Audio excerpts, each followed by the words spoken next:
اشراق کی نماز کا وقت اور فضیلت۔ اشراق کی نماز کے بارے میں تفصیل سے بتا دیں، اسے کب پڑھنا چاہیے اور اس میں کتنی رکعتیں ہوتی ہیں اور کی کیا فضیلت ہے۔ احتشام صاحب مہاراشٹر سے۔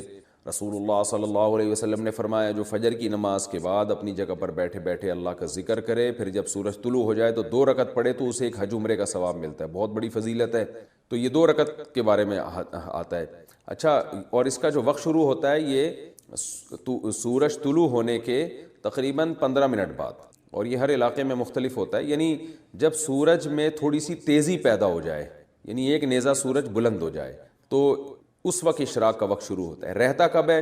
جو جمہور کا قول ہے اس کے مطابق چاش کے وقت تک رہتا ہے اشراق کا وقت، کیونکہ چاش میں نئی نماز کا وقت شروع ہو جاتا ہے، جس کو چاش کی نماز، جس کو اصل میں حدیث میں اوابین کی نماز کہا گیا ہے، وہ جب ہے جب سورج جو ہے زوال کا وقت اور طلوع کے وقت کے بالکل درمیان میں ہو، یعنی 45 کے زاویے پر جب سورج ہو جائے گا نا، تو اس وقت چاش کا وقت شروع ہو جاتا ہے۔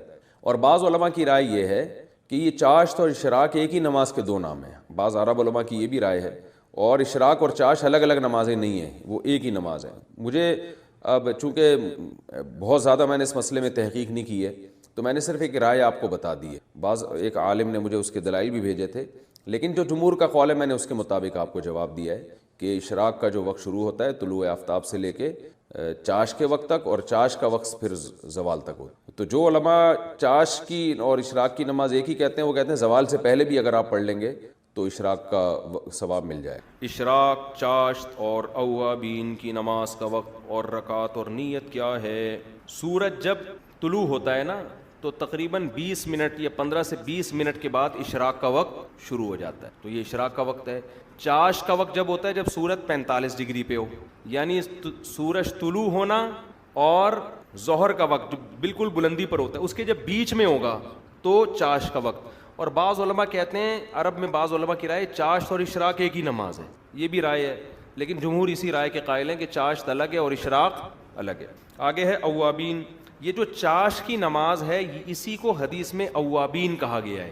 حین ترمض الفصال حدیث کے الفاظ ہے، جب خوب روشنی ہو جاتی ہے نا، تو اوابین مغرب کے بعد جو 6 رکعت نفل پڑھی جاتی ہے وہ اوابین نہیں ہے، سمجھتے ہو؟ اس کو لوگ اوابین کہتے ہیں پیار سے، جیسے پیار سے تو کسی کو بڑی عمر کے آدمی کو بھی منو کہہ رہے ہوتے ہیں نا لوگ، مٹھو کہہ رہے ہوتے ہیں، تو پیار سے تو گورنمنٹ کی طرف سے کوئی پابندی نہیں ہے، آپ کچھ بھی کہہ سکتے ہیں، لیکن حدیث میں جو اوابین کی نماز ہے وہ اشراق کو کہا گیا ہے، سمجھتے ہو؟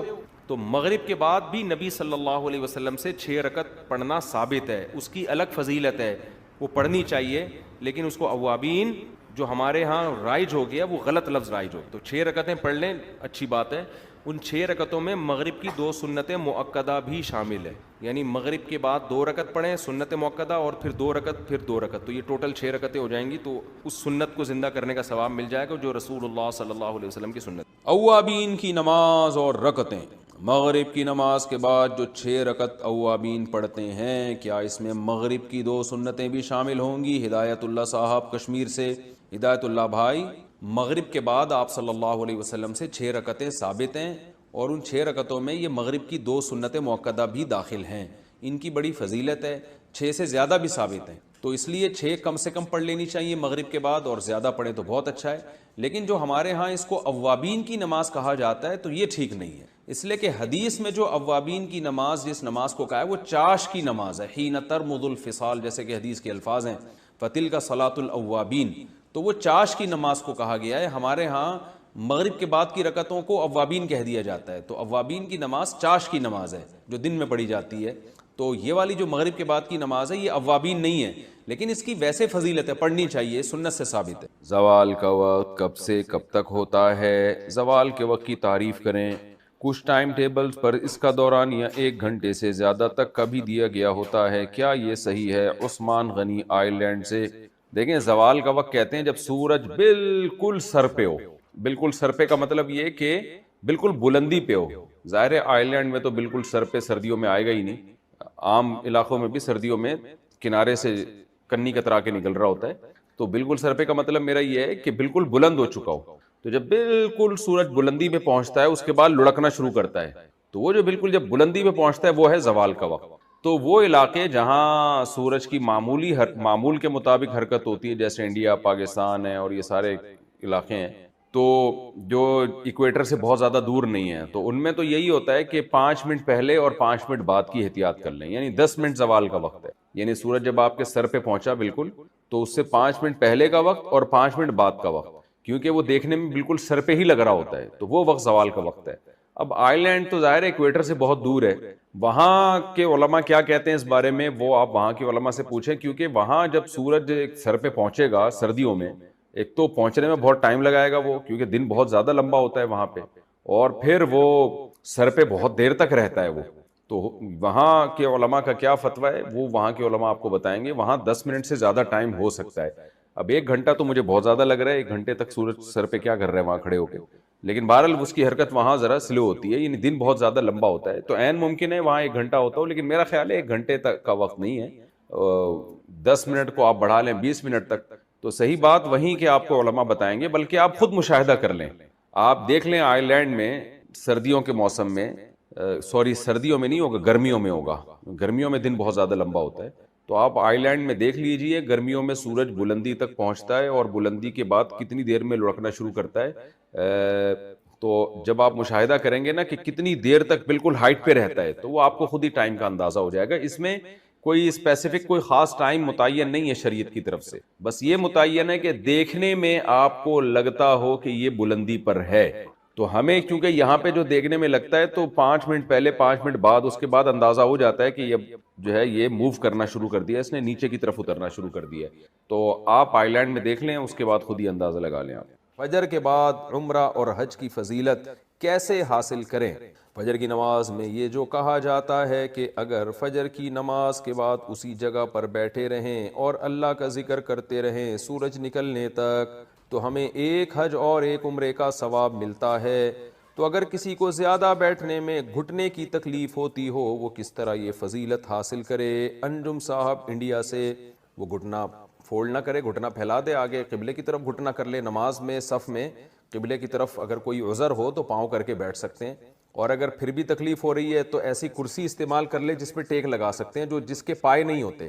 مسجدوں میں پائے والی کرسیوں پہ بیٹھنا یہ بہت عجیب سی ایک رسم ہمارے معاشرے میں چل چکی ہے جو قابل ترک ہے، اس کو چھوڑ دینا چاہیے۔ فَلَنُحْيِيَنَّهُ حَيَاةً طَيِّبَةً، قرآن کہہ رہے میں اس کو زندگی دوں گا مرغوب اور پاکیزہ، تو وہ کیسے پیدا ہوگی؟ عبادت سے وحشت ختم ہو۔ وحشت سمجھتے ہیں؟ آپ کے ہاں کوئی اجنبی مہمان آ جائے، آپ نہ جان نہ پہچان، اور آ کے بیٹھ جائے، آپ کا دل چاہے گا یار یہ بندہ دی جائے، میں اس کی وجہ سے ریزرو ہوں، ہوتا ہے کہ نہیں ہوتا؟ بھئی آگے بیٹھ، کبھی یوں گزارے ہو گیا آپ کا، جائے گا کب؟ اور اس کی خدمت میں بیٹھنا بھی ہے، آپ نے اٹھ بھی نہیں سکتے، ٹینشن دیتا ہے نا وہ، اس کو کہتے ہیں وحشت۔ جنگلی جانوروں کو وحشی کہتے ہیں کیونکہ انسان بھی ان سے مانوس نہیں اور وہ بھی انسان سے مانوس نہیں۔ بلی پالتو جانور ہے، دیکھ کے خوشی ہوتی ہے، واہ بھئی بچے بلی کے کتنے پیارے پیارے سے لگ رہے ہوتے ہیں۔ مرغی پالتو ہے، لیکن یہاں کوئی گیدڑ آ جائے دیکھ کے اچھا لگے، کتنا کیوٹ گیدڑ لگے گا۔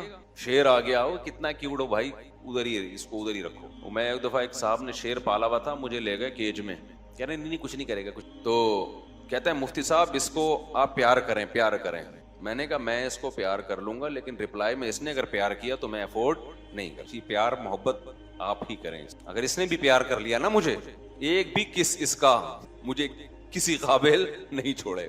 تو وحشت ہوتی انسان کو درندوں کو دیکھ کے۔ اس سے یاد آیا آج کل مگرمچھ پالنے کا رواج بڑھ رہا ہے، کچھوے پالنے کا رواج بڑھ رہا ہے، اژدہے پالنے کا، یہ غیر مسلموں کے طریقے۔ کوئی انسان کے بچے بنو یار، کوئی حلال جانور پالو، یہ وحشتناک جانور ہیں، ان کو دیکھ کے انسان کو وحشت ہوتی ہے، سکون نہیں ملتا۔ مگرمچھ کوئی پالنے کی چیز ہے؟ کچھوے پالے ہوئے ہیں اور سانپ پالے ہوئے ہیں لوگوں نے، کوئی انسان بنو یار۔ ہر وہ چیز جو انگریز تو ڈپریشن میں ہے نا، وہ کرے گا کچھ نیا، وہ کہہ رہے یار مرغیاں تو پال کے دیکھ لی، ٹھیک ہے نا، اب کچھ آگے جاؤ، وہ اژدہے پالے گا، وہ بندر پالے گا، آپ بچے پالو، اور کیا پالو؟ آپ جانور پالنا ہے، حلال جانور پالو، حدیث میں ترغیب ہے اس سے انسان کو فائدہ ہوتا ہے۔ ابھی دیکھو ہم نے پچھلے سال ایک آدھ مرغی خریدی تھی، آج کیج بھر گیا ہے ہمارا الحمدللہ، اور لائن پہ لگ گئی ہیں مرغیاں، 6-7 انڈے دے کے ایک بیٹھے گی، دوسری بھی پھر بیٹھی نظر آئے گی۔ ہم نے کہا لے بھائی اس نے بھی اعتکاف کی نیت کر لی ہے، اس کے نیچے انڈے رکھے، تیسری بھی، اور ایک عجیب سکون بھی ملتا ہے دیکھ کے۔ اب وہ ایک مرغی کے بچے تھوڑے بڑے ہوئے، وہ دوبارہ انڈوں پہ بیٹھ گئی، وہ بچے غصہ کر رہے ہیں ماں پہ، ابے تو کدھر بیٹھ گئی بھائی، ابھی ہماری کیئر کرو۔ وہ بچے ماں کو جا کے ٹھونگ مار رہے ہیں، اماں غصہ کر رہی ہے. پھر ہم نے کیا کیا، اس کو کیج میں بند کر دیا. وہ جو کڑک ہوتی ہے نا جسے کہتے ہیں، وہ انڈوں پہ بیٹھی ہوئی، تو بچے وہ کیج کے قریب جا کے بیٹھے ہوئے ہیں اور بڑے افسردہ جیسے کسی کے سویم میں آئے ہوئے ہوں، بالکل ایسے پڑے ہوئے ہیں نا. اماں کو کیا ہو گیا؟ اماں کہہ رہی ہے اتنے بڑے گدھے ہو گئے، گھوڑے ہو گئے، ابھی بھی اماں کی گود میں بیٹھے رہو گے؟ سانپ پال رہے ہیں اور عجیب عجیب چیزیں پال رہے ہیں بھائی. تو کیا کہہ رہا تھا یار، میں بیان کی نا جہاں سے میں ٹرننگ لیتا ہوں نا پوائنٹ، اس کو پکڑ کے رکھا کریں. تو خیر میں یہ عرض کر رہا تھا، کیا عرض کر رہا تھا میں، بیان تو مجھے یاد ہے کہ کیا ٹاپک تھا، لیکن جو میں نے جہاں سے موڑا تھا نا وہ جگہ کون نہیں، وہ تو بات، وہ تو مجھے پتا ہے ٹاپک ہی یہ چل رہا ہے. چلو چھوڑو. ہاں، وحشی جانور کی مثال دے رہا تھا کہ جیسے انسان کو وحشی جانوروں سے ایک وحشت ہوتی ہے، کچھ پاگل ہیں ان کو وحشت نہیں ہوتی تو وہ پاگل ہیں، ورنہ جو انسان کا بچہ ہوگا اس کو وحشی جانوروں سے وحشت ہوگی. آج کل ایک لفظ چل رہا ہے اینیمل لورز، اینیمل لورز، یہ لفظ بھی گوروں سے آیا ہے. اسلام میں جانوروں پہ رحم کرنے کا حکم ہے. اتنا فری کرا لینا جانوروں کو کہ انسانوں پہ جانوروں کو ترجیح دینا شروع کر دیں، اس کی اسلام میں اجازت نہیں ہے. سب سے پہلے جو پالنے کی چیز ہے نا وہ اپنے بچے ہیں، وہی نہیں پیدا کر رہے تمہاری زندگیوں سے سکون چھن جائے گا. بچے پالو اپنے، ان سے محبت ملے گی، گھر میں ایک سکون اور اطمینان ہوگا ان سے، وہ تمہارا دست و بازو بنیں گے. ان میں کیسے کیسے لوگ پیدا ہوں گے. ہم تو آخرت کو مانتے ہیں، گورا آخرت کو نہیں مانتا. یہ آخرت کا ذخیرہ بنیں گے. زکریا علیہ السلام بڑھاپے میں اولاد دنیا کے لیے تھوڑی مانگ رہے تھے، کس کے لیے مانگ رہے تھے؟ آخرت میں مانگ رہے تھے. ورنہ بڑھاپے میں کیا انسان کہے گا میں چھوٹے بچے کو کیسے پالوں گا؟ تو وحشت ہوتی ہے نا انسان کو جنگلی جانوروں سے. تو اس سے میں وحشت کا لفظ سمجھانا چاہ رہا تھا کہ وحشی کسے کہتے ہیں، وحشت کسے کہتے ہیں. تو اسی طرح بعض لوگوں کو اللہ سے وحشت ہے. کس سے وحشت ہے؟ نماز نہیں پڑھی جاتی، ایسے لگتا ہے جیسے آپ کے پاس کسی شیر کو لے جا کے بٹھا دو نا، تو جتنی دیر وہ شیر بیٹھا رہے گا آپ کس میں رہو گے؟ ٹینشن میں، کیونکہ وحشی جانور ہے. ایسے ہی بعض لوگ مسجد میں آ کے بیٹھ گئے تو جتنی دیر بیٹھے رہیں گے ان کو کیا رہے گی؟ ٹینشن. یار کدھر آ کے پھنس گئے ہم. بہت سے لوگوں کو رمضان میں وحشت، یار یہ گزرے گا کب، ختم کب ہوگا. ٹینشن میں ڈالا ہوا ہے مولویوں نے. کھلے عام کھا نہیں سکتے، پی نہیں سکتے. کچھ برائیاں تو ایسی ہیں جو رمضان میں زیادہ بری سمجھی جاتی ہیں، لوگ تانے دیتے ہیں اس کے، ابھی تو رمضان میں یہ کر رہا ہے. تو یار یہ گزرے، ٹینشن ہے یار. ایسی وحشت لوگوں پہ ہم نے دیکھی، اللہ بچا کے رکھے ہمیں. ہمارے ایک جاننے والے مسجد کے بالکل قریب میں رہتے تھے، غیبت نہیں ہے، ان بہت پرانی بات ہے، کبھی ان کو مسجد میں نہیں دیکھا، کبھی بھی نہیں دیکھا. مجھے یاد ہے ایک دفعہ مغرب کی نماز کا ٹائم تھا، اذان ہوئی، وہ مسجد میں آئے. ہم نے کہا چلو اللہ نے توفیق دے دی. ایسے نا بھاگ رہے ہیں. میں نے کہا پتہ نہیں کیا ہو گیا. پتا چلا جی کسی کو دیکھنے آئے تھے کہ وہ مسجد میں تو نہیں ہے. اور اتنی دیر بھی ایسا لگ رہا تھا جیسے یہ ڈپریشن میں ہے. جماعت کھڑی ہوئی اور وہ مسجد سے شارٹ. یار اب تو آ ہی گئے ہو، اب تو پڑھ لو. اتنی وحشت. ایک صاحب نے خود بتایا، مسجد کے پڑوس میں رہتے تھے، کہ میں مسجد میں جاتا ہوں مجھے بہت سخت وحشت ہونا شروع ہو جاتی ہے. اور ان لوگوں کا بڑھاپا بڑا ڈینجرس ہوتا ہے. بڑھاپے میں ان کی مسجد سے اور نماز سے وحشت کم ہونے کے بجائے بڑھ جاتی، کیونکہ بڑھاپے میں کوئی بھی آپ کے اندر کوالٹی ہے، یا بیڈ کوالٹی ہو یا اچھی کوالٹی ہو، وہ کم ہونے کے بجائے اچھی کوالٹی بڑھے گی، بیڈ کوالٹی اور زیادہ بری ہو جائے گی. بڑھاپے کی عادت ہے کہ وہ آپ کے جو جیسے جوانی میں تھے نا اس چیز کو بڑھا دے گا. تو میرے بھائی ابھی یہ وحشت ختم کرنے کا ٹائم ہے. سمجھ رہے ہیں؟ اللہ سے جو وحشت ہو چکی ہے اس کو ابھی بولو نا ختم کرنا ہے، دوستی لگانی ہے. کتنے لوگ ہیں جو کچھ نہ ہو تو چلو رمضان میں آ جاتے ہیں، ختم قرآن میں آ جاتے ہیں نماز پڑھنے، تھوڑی بہت ان کو اللہ سے انسیت ہوتی ہے. لیکن ایسے لوگ بھی ہیں پوری زندگی گزر گئی مسجد سے وحشت ہے ان کو، گھروں میں کبھی اللہ کا نام لینے کی توفیق نہیں ہوئی. تو اگر زندگیوں میں سکون چاہتے ہو تو کچھ ٹینشنیں لینی پڑیں گی. ٹینشنوں کے بدلے میں اللہ آپ کو کیا دے گا؟ سکون. وہ ٹینشن کیا ہے؟ ایک تو گناہ سے بچنے کی ٹینشن میں نے بتایا، دوسری عبادت کی ٹینشن. عبادت کی ٹینشن اٹھانی ہے. دل نہیں چاہتا مسجد جانے کو، اللہ کا نام لینے کو، لیکن اللہ کرنا پڑے گا. سمجھتے ہو؟ دعا مانگنے کو دل نہیں چاہتا، مگر ہاتھ اٹھا کے اللہ کے سامنے دعائیں مانگنی پڑیں گی. اللہ سے دوستی ہو جائے. دیکھو جس کام کا دل نہ چاہ رہا ہو اس کو بار بار کرتے رہنے سے اس کا دل چاہنے لگتا ہے. میں اکثر لوگوں کو ایک نسخہ بتاتا ہوں، جن کا نماز میں دل نہیں لگتا ہمت کر کے ایک ہی دفعہ میں 50 رکعتیں پڑھ لیں کھڑے ہو کر. سمجھتے ہو؟ نہیں آ رہی میرا خیال ہے. کیا کر لیں؟ 50 کم کر دی، پہلے 100 بتاتا تھا. 100 رکعتوں کی نیت مان لو، ایسی کی تیسی ہے. 100 رکعتیں جب تک ختم نہیں ہوں گی اٹھوں گا نہیں. اور تسلی سے پڑھو 100 رکعتیں. آپ 100 کے بجائے 50 کر لیں، زیادہ ہو جائے گا. آپ دیکھیں جب یہ عمل بار بار ہوگا نا تو آہستہ آہستہ نماز میں لذت ہو جائے گی. اللہ کا نام لا الہ الا اللہ ذکر ہے صبح اور شام 100 مرتبہ. اس کی عادت ڈالیں، بچوں کو عادی بنائیں. تہجد کے لیے بچوں کو گھر میں اٹھائیں، نماز کے لیے بچوں کو اٹھائیں، کچھ اللہ اللہ سکھائیں ان کو. اہل اللہ کے گھروں کا ماحول بڑا ہی پیارا ہوتا ہے. یہ جو قرآن میں آتا ہے ربنا ہب لنا من ازواجنا وذریاتنا قرۃ اعین وجعلنا للمتقین اماما. اے اللہ ہمیں ہماری بیویوں اور اولادوں کی طرف سے آنکھوں کی ٹھنڈک عطا فرما. یہاں آنکھوں کی ٹھنڈک کا کیا مطلب ہے؟ آنکھوں کی ٹھنڈک کا مطلب یہ ہے، آنکھوں کی ٹھنڈک کا مطلب یہ ہے کہ ان کو عبادت میں مشغول کر دے. آپ جب گھر میں آؤ، ایک منظر ہے بیگم فلم دیکھ رہی ہے، بچے کیا دیکھ رہے ہیں؟ آ رہا ہے آج کل پب جی کا نام تھوڑا کم ہو گیا، پب جی کھیل رہے ہیں. اس سے آنکھیں ٹھنڈی نہیں ہوں گی. ابے کیا کر رہا ہے؟ ابے کبھی کتاب بھی لے کے بھی بیٹھ جایا کر. کہتے ہیں نا ماں باپ، ابے ہر وقت ڈرامے دیکھتا رہے گا. بیگم کو فیشن سے ہی فرصت نہیں مل رہی، شاپنگ سے ہی فرصت نہیں مل رہی. اور ایک ہے آپ جب گھر میں آؤ، بیگم صاحبہ نے اسکارف لیا ہوا ہو اور قرآن مجید ہاتھ میں ہو اور قرآن مجید کی تلاوت ہو رہی ہو، اور بچے بھی انسان کے بچے بنے ہوئے ہوں، بچیاں مصلے پہ کھڑی چھوٹی چھوٹی دعا مانگ رہی ہوتی ہیں، کتنی اچھی لگتی ہیں. اور آپ کے بیٹے بھی کیا کر رہے ہوں؟ نماز میں لگے ہوئے ہوں، یا کوئی تلاوت کر رہا ہو، کوئی دعا مانگ رہا ہو. تو بتاؤ آنکھیں ٹھنڈی ہوں گی کہ نہیں ہوں گی؟ آج کل یہ آنکھیں ٹھنڈی ہونا یہ جب ہے جب آپ خود بھی یہ کرو گھر میں. تو جو کنوارے ہیں وہ ابھی سے نیت کریں، دیندار لڑکی سے نکاح کرنا ہے اور شادی کے بعد گھر کا ماحول یہ بنانا ہے. اور جن کے ماحول بگڑ چکے ہیں، اب ایک دم سے تھوڑی بن جائے گا. گھر جا رہو ارتغل چل رہا ہے، ڈرامے چل رہے ہیں، فلمیں چل رہی ہیں، گھر جاتے ہی آپ نے کہا بیگم ہاتھ میں قرآن.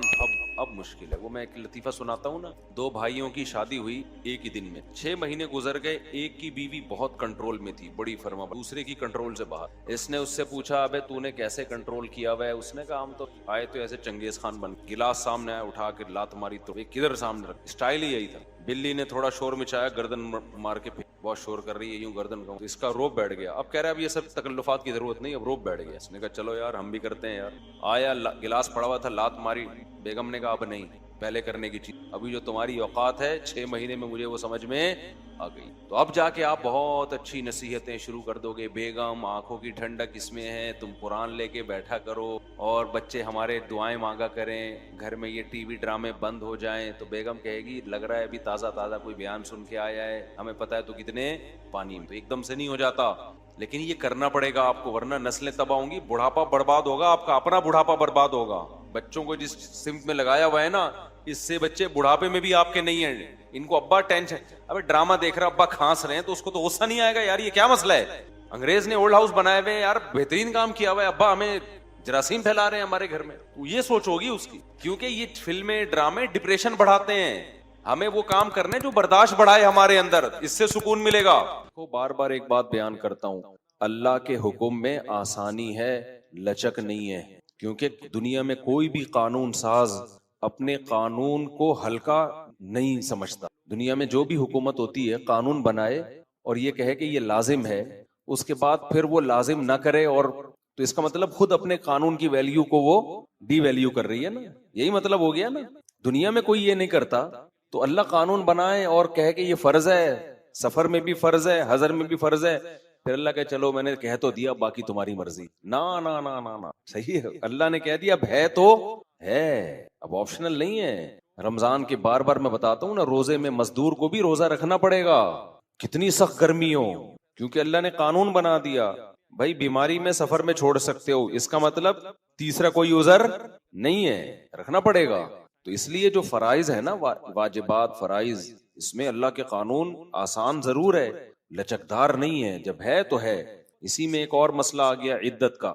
کسی عورت کے شوہر کا انتقال ہو جائے، اللہ نے قانون بنا دیا، آسان قانون بنایا. زمانہ جاہلیت میں بہت مشکل تھا. جب کسی عورت کے شوہر کا انتقال ہوتا تھا تو زمانہ جاہلیت میں عورت 2 سال عدت گزارتی تھی. کتنی؟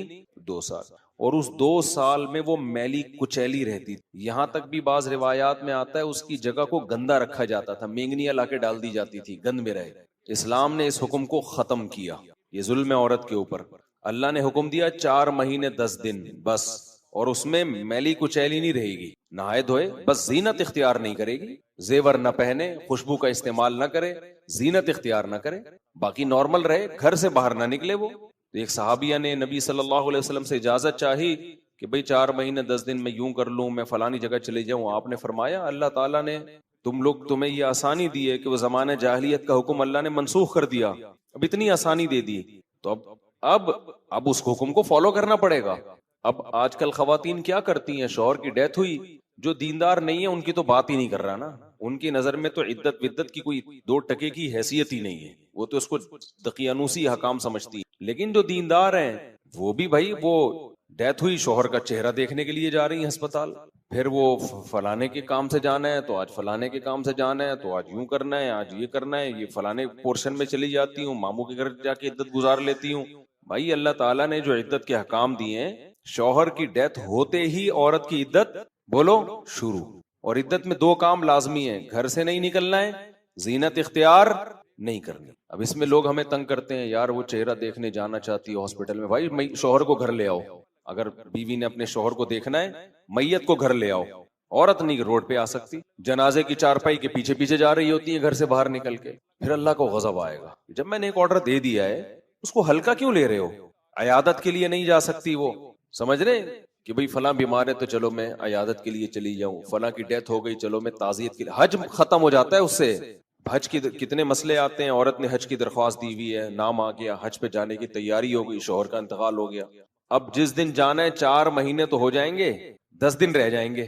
تو ہم کہتے ہیں بھائی 10 دن کیا، 1 گھنٹہ بھی رہ گیا ہونا 4 مہینے 10 دن ہونے میں، آپ کو 1 گھنٹہ پہلے بھی نکلنے کی اجازت نہیں. بے شک حج ضائع ہو جائے کوئی بات نہیں، حج کینسل ہو جائے، کیونکہ حج کی فرضیت پہ عدت مقدم ہے.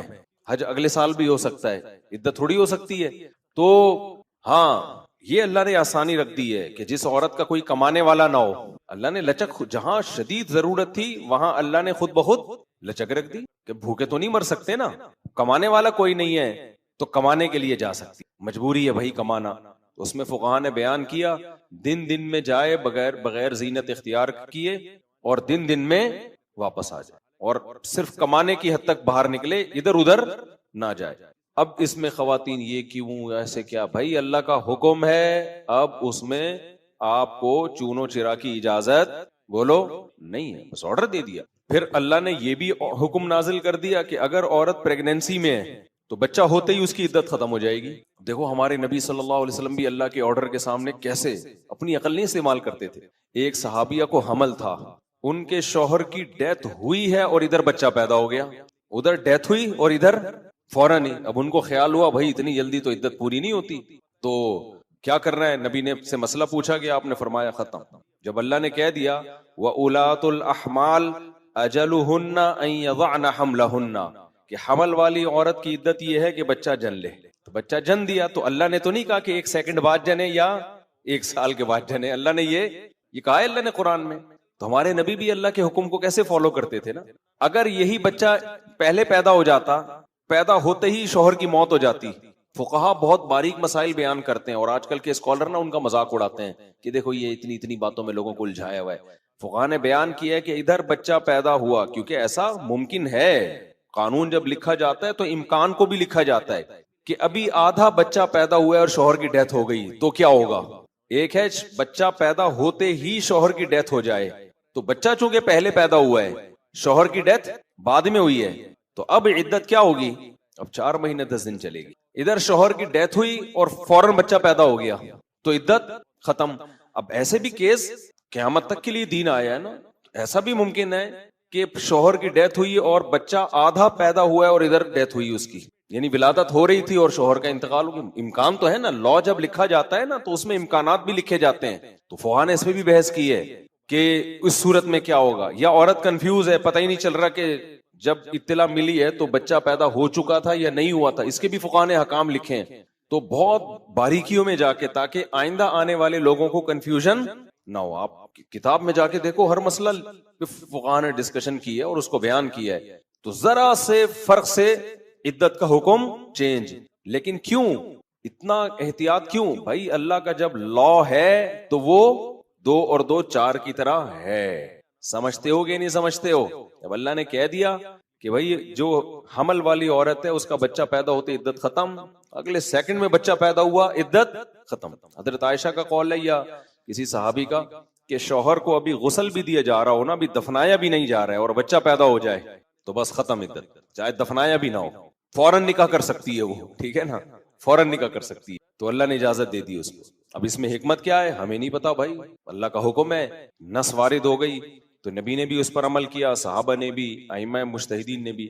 لیکن یہ نہیں ہے کہ جی 40 دن کی عدت، بعض 40 دن کی عدت منا رہی ہیں، بعض جو ہے وہ سفر کر رہی ہیں عدت کے دوران. تو ہاں گھر اکیلا ہے، وحشت ہے اس میں بہت زیادہ، خوف ہے، کوئی خطرہ ہے چوری چکاری کا، تو مجبوری میں پھر وہ گھر چینج کر سکتی ہے. جیسے کوئی ایسی جگہ پہ رہ رہی ہو جہاں چور ڈاکوؤں کوئی ساتھ رہنے والا نہ ہو، وہ ایک الگ مسئلہ ہے. تو یہ تو میں نے کچھ تھوڑی سی وہ اصل بات یہاں سے شروع کی تھی کہ کام جب مسلط ہوتا ہے تو ہو جاتا ہے، انسان اپنے اوپر اختیاری میں ڈال دینا تو بس وہ ترتیبیں ہی بناتا رہے گا، سوچتا ہی رہے گا، کام دھیلے کا نہیں ہوگا. تبھی ہمارے حضرت فرمایا کرتے تھے کہ اللہ سے دعا کیا کرو کہ اللہ جو دین کی خدمت ہے اس کو میری مجبوری بنا دے، میں چاہوں نہ چاہوں کام ہو بس لے تم اس. تو یہ اللہ کا بڑا فضل ہے، مولوی نہ بھی چاہے تو دین کا کام اس کو کرنا پڑتا ہی ہے. یہ اللہ نے، اور حضرت فرماتے ہیں اللہ کی اتنی بڑی نعمت ہے جس کا جتنا عام آدمی کے لیے آپشنل ہے، ہمارے لیے تو بھائی مجبوری ہے. حضرت فرمایا کرتے تھے کسی کو مسجد کا امام بن جائے نا تو اس پہ اللہ کا شکر ادا کرے، اب تو نماز اپنی تو پڑھنی ہے، ورنہ لوگ کہاں پڑھ رہے ہوتے ہیں. جب امام بن گئے ابے اپنے لیے نہیں تو پبلک کے لیے پڑھنی ہے، لیکن پڑھ تو رہا ہے نا، فرض تو ادا ہو رہا ہے، تو اس بہانے جماعت تو مل رہی ہے. اس سے تو بہتر ہے کہ سوتا رہتا ہے، ورنہ جو عام نمازی ہیں سو رہے ہیں، یار آج نہیں جاتے، امام کہتا ہے بھائی نہیں گئے، پبلک بولے گی کدھر گیا. صحیح ہے، یہ زیادہ اچھا ہے کہ چلو یار کسی بھی طرح سے ہو کام تو مسلط ہو نا، ہو تو جائے. اس پہ لوگ کہتے ہیں تو اللہ کے لیے نہیں ہو رہا، پبلک کے لیے ہو رہا ہے. یہ ایک لمبا مسئلہ ہے کہ نیت میں اگر شائبہ ہو جائے نا تو نیت میں اللہ کے علاوہ بھی کوئی شامل ہو جائے تو یہ ویسے ہی آپ کی جنرل نالج کے لیے بتاؤں کہ ایسا نہیں ہے کہ آپ کی نیت اللہ کے لیے تھی، اس میں اگر کچھ اور بھی نیت ہو جائے تو پورا عمل ضائع ہو جاتا ہے، ایسا نہیں ہوتا. اس میں شریعت دیکھتی ہے غلبہ کس چیز کا ہے، غلبہ کس چیز. غلبہ اگر اللہ کی رضا ہے، پبلک کا خوف بھی ہے اس میں، لیکن مقصد بڑا اللہ کی رضا ہی ہے تو وہ عمل قبول ہوتا ہے، پورا رد نہیں ہو جاتا. کیونکہ سارا پبلک کے لیے تھوڑی کر رہا ہے، کچھ پبلک کا خوف ہے، لیکن خالی خوف ہی نہیں ہے، نماز بھی اس کو پتا ہے بھائی اللہ کا حکم ہے. تبھی تو دیکھو نبی صلی اللہ علیہ وسلم صحابہ کو ترغیب دیتے تھے میدان جنگ میں کہ جو فلاں کو قتل کرے گا تو جتنا اس کی جیب سے مال نکلے گا اس مجاہد کا ہوگا. اب صحابہ اس شوق میں کہ چلو بھائی بندہ بھی مرے گا اور سارے پیسے اس کی جیب سے جو نکلیں گے وہ کس کے ہوں گے؟ ہمارے. تو اب کوئی کہے لو بھائی یہ تو پیسوں کے لیے جنگ ہو رہی ہے، بھائی ہو اللہ کے لیے رہی ہے، لیکن اس میں جب مالی مفاد بھی آ گیا تو تھوڑی موٹیویشن بڑھ جاتی ہے. آئے تو اللہ کے لیے تھے، ورنہ کون کمانے کے لیے اپنی جان گردن پہ آپ کٹانے جاؤ گے کہ یار مال غنیمت ملے گا؟ بھائی تیری جان بھی تو جا سکتی ہے. تو اصل میں تو اللہ کے لیے آئے تھے، لیکن موٹیویشن کے لیے انسان کے دل میں لالچ بھی ہوتی ہے، تو اپنے آپ کو بھی لالچ دے دینی چاہیے، بچوں کو بھی لالچ دینی چاہیے. میں بار بار بتاتا ہوں نا، عبداللہ ابن مبارک رحمہ اللہ تعالیٰ کے والد ان کو عربی سکھانے کے لیے ان کو کہتے تھے ایک شعر یاد کر لو 2 درہم ملیں گے. اب اصولی طور پر تو یہ بظاہر غلط معلوم ہوتا ہے، بھائی تم تو پیسوں کے لیے اس کو علم دین سکھا رہے ہو. بھائی پیسوں کے لیے نہیں سکھا، اللہ کے لیے رہے ہیں، لیکن درمیان میں تھوڑا سا پیسوں کا تڑکا لگا رہے ہیں کہ اس بہانے سیکھ تو لے گا نا. تبھی عبداللہ بن مبارک کہتے ہیں میں نے دین کا علم حاصل کیا تھا دنیا کے لیے، لیکن جب علم آیا نا تو اللہ نے میرے دل سے دنیا نکال دی. ٹھیک ہے نا، کہنے نیت تو یہی تھی، پیسے ویسے ملتے تھے، مجھے پیسے ملتے تھے، نیت تو یہی تھی، لیکن جب علم آ گیا، علم نے ہی سکھایا کہ بھائی یہ اللہ کے لیے ہوتا ہے، دنیا کے لیے نہیں ہوتا. تو اپنے آپ کو اچھائی کی عادت ڈالنے کے لیے اگر دنیا کو شامل کرنا پڑے نا تو بھی ٹھیک ہے، عادت پڑ جائے اخلاص پیدا ہوتا رہے گا. ایک شاعر نے بڑا پیارا شعر کہا ہے، وہ ریا جس پر تھا زاہد طعنہ زن، پہلے عادت پھر عبادت بن گئی. یہ بڑا خاندانی شعر ہے، اس کا مطلب سمجھاتا ہوں. اب تھوڑا آڑا ترچھا بیان ہو رہا ہے لیکن پارسل کر رہا ہوں، کام کی باتیں ہو رہی ہیں، کوئی غلط باتیں تو نہیں کر رہا نا. وہ ریا جس پر تھا زاہد طعنہ زن، زاہد کہتے ہیں جو دنیا سے بے رغبتی، اللہ کی عبادت کرنے والا.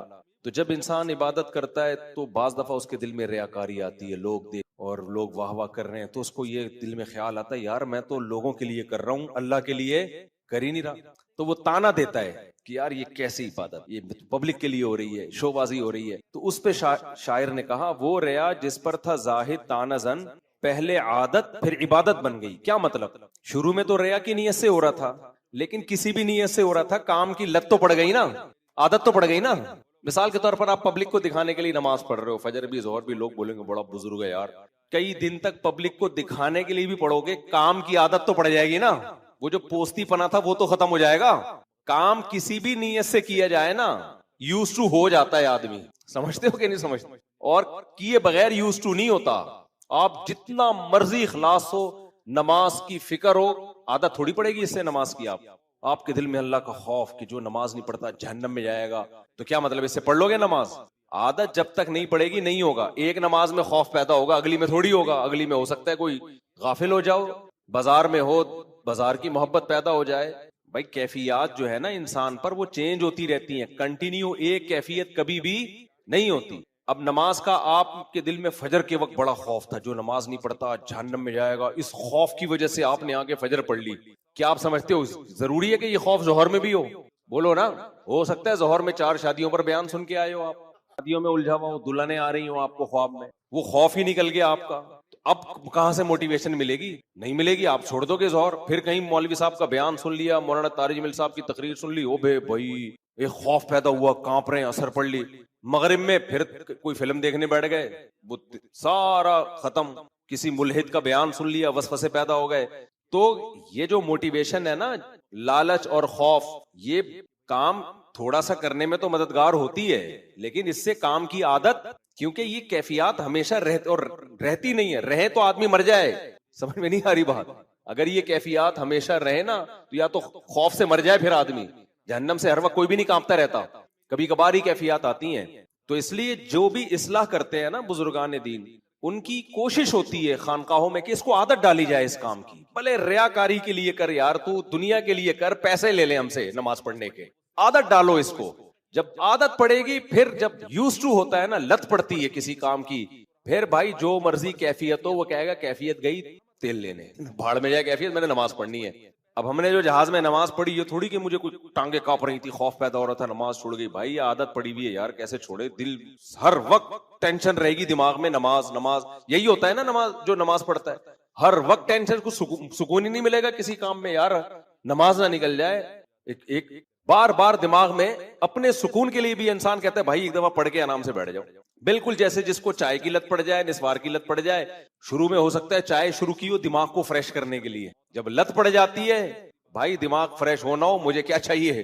چاہیے. عادت پڑی ہوئی ہے. اتنا انسان کی اللہ نے باڈی میں یہ چیز رکھی ہے نا, لت پڑنا اور عادت پڑنا, یہ خوراکوں میں بھی ہے. آپ نے دیکھا ہوگا کچھ لوگ صبح اٹھ کے پانی نہ پیئیں تو حلق خشک رہتا ہے, حالانکہ صحت کے لیے نقصان دہ ہے یہ, لیکن کیوں پیتے ہیں؟ کسی کے ڈاکٹر کے کہنے پر نا, صبح نہار منہ, کسی بیوقوفی کہوں گا میں اس کو, جو کام دنیا میں کوئی جانور نہیں کر رہا ہوتا, صبح سے اٹھ کے پاگلوں کی طرح پانی پی رہے ہوتے ہیں. ڈاکٹر نے کیسے گردے صاف ہوتے ہیں؟ ابے جب پانی کی ضرورت ہوتی ہے تو ڈاکٹر تھوڑی ہو, تو باڈی خود بتاتی ہے. جب ضرورت نہیں ہے تو بلا وجہ کیوں گھسڑ رہے ہو یار ایک چیز. لیکن غلط کام شروع کیا, اب باڈی اس غلط کی کیا ہو گئی, اب نہیں پیو گے تو پیاس, خشکی, یہ سب چیزیں شروع ہو جاتی ہیں. میں نے ایسے لوگ بھی دیکھے ہیں کہ ہمارے ایک ریلیٹیو تھے, بہت پرانا قصہ ہے, ان کو نہیں پتا چلے گا کس کی بات ہو رہی ہے. میں جب ان سے ملا تو مجھے پتہ ہی نہیں چلتا یہ لمبائی کتنی ہے, ان کی چوڑائی کتنی. یہ بیٹھے ہوئے ہیں یا لیٹے ہوئے ہیں یا کھڑے ہوئے میں, گول تھے بالکل گول. وہ کیا کرتے تھے, ان کو کولڈ ڈرنک کی عادت ایسی پڑی تھی, صبح نہار منہ پیپسی پوری 1.5 لیٹر کی 2 لیٹر کی پی جاتے تھے. وہ کہتے تھے میں نہیں پیوں میرا دماغ خراب ہونے لگتا ہے. حالانکہ یہ کوئی قدر نقصان دہ نا. سارے ڈاکٹر ان کو کہہ رہے تھے مر جائے گا بھائی, تو لیکن کہہ رہے ہیں مجھے تسلی نہیں ہوتی, مجھے پینی پڑتی ہے. تو جب اتنی فضول چیز کو کرتے کرتے رہنے سے کرنے کی عادت پڑ گئی, تو بھائی نماز پڑھتے پڑھتے رہنے سے پڑھنے کی عادت نہیں پڑے گی کیا؟ وہ تو بالکل فطرت کے اللہ کی عبادت تو انسان کی نیچر ہے, وہ تو فطرت کا تقاضا ہے. کولڈ ڈرنک فطرت کا تقاضا تھوڑی ہے, فطرت انکار کرتی ہے صبح صبح اٹھ کے پانی پینے کا. فطرت اللہ یہ کہ کوئی شدید پیاس لگ رہی ہو, لیکن عادت پڑ جاتی ہے, میٹھے کی عادت پڑ جاتی ہے. ایسی میٹھوں کی لوگوں کو لت پڑتی ہے کہ جیب میں لڈو لے کے گھومتے ہیں. ایسے بھی لوگ ہم نے سنے ہیں, دیکھے ہیں, ہر تھوڑی دیر بعد ان کو میٹھا چاہیے. تو لت پڑتی ہے کسی بھی چیز کی. تو ایسے ہی خانقاہوں میں جو اہل اللہ ہیں وہ کیا کوشش کرتے ہیں, ہم نے جو بڑوں سے دیکھا بھی ہے سنا بھی ہے, بھائی اس کو لالچ دے کے کسی بھی طرح سے نا اس کو عادت ڈالو. کیوں؟ پہلے عادت ہوگی، پھر یہ عادت عبادت بن جائے گی، اخلاص آ جائے گا بعد میں. اخلاص پیدا کرنا مشکل کام نہیں ہے، عبادت کی عادت پیدا کرنا مشکل کام ہے. سمجھ میں نہیں آ رہی؟ دیکھو فکر بچوں کو پاس ہونے کی ہوتی ہے کہ نہیں ہوتی؟ امتحان میں کتنی ٹینشن میں جنہوں نے پورے سال کنٹینیو پڑھا ہوتا ہے بڑے آرام سے پاس ہو جاتے ہیں، پورے سال پڑھا نہیں ہوتا ٹینشن میں ہوتے ہیں. تو کیا مطلب؟ انہیں پڑھائی کی فکر نہیں تھی کیا؟ اگر فکر نہ ہوتی تو ٹینشن میں ہوتے اس وقت؟ فکر تھی، یوز ٹو نہیں ہے، عادت نہیں ہے ان کو. جن کو پڑھائی کی عادت ہوتی ہے وہ یوز ٹو ہو گئے ہیں بھائی، بچپن سے عادت پڑی ہوئی کتابیں لے کے بیٹھنے کی، وہ پڑھتے رہتے ہیں. جن کو عادت نہیں پڑی ہوئی کانپتے رہتے ہیں سوچتے رہتے ہیں اور فیل ہو جاتے ہیں. سمجھتے ہو بھائی؟ بہت اہم بات کر رہا ہوں، اس کو ہلکا مت سمجھو. اسی وجہ سے بچوں کو بھی عادت ڈالی جاتی ہے لالچ دے کے، پیسے دے کے. تبھی آپ دیکھو جن کو بھی جو بزرگان دین جب کسی سے گناہ چھڑواتے ہیں تو اس گناہ کے طبی نقصانات بہت فوکس کرتے ہیں کہ اس گناہ سے یہ نقصان ہے تمہاری صحت کو، اس گناہ سے یہ نقصان ہے، اس گناہ سے یہ. اب سوال پیدا ہوتا ہے بھائی گناہ چھوڑنا ہے اللہ کے لیے، صحت بچانے کے لیے تھوڑی چھوڑنا ہے. گناہ کس کے لیے چھوڑنا ہے ہم نے؟ اللہ کے لیے. اور آپ اس کو مشورے دے رہے ہو تمہاری صحت کو یہ نقصان، تمہارے پھیپڑے تباہ، تمہارے گردے تباہ، تمہارے یہ نقصان، ڈپریشن میں جاؤ گے. وجہ کیا ہے؟ او بھائی تو پھیپڑوں کی نیت سے چھوڑ دے یار، تو گردے بچانے کے لیے شراب چھوڑ دے، ٹھیک ہے نا؟ چھوڑ تو صحیح، عذاب سے جان تو چھوٹے. کیونکہ پینے کے سائیڈ افیکٹ، آخرت کے نقصانات بہت زیادہ ہے. تو بھلے تو دنیا کے لیے چھوڑ، کم از کم اس گناہ سے تو بچ جائے گا نا، شراب کے جرم سے تو بچ جائے گا. سمجھ میں نہیں آ رہی میرا خیال ہے بات؟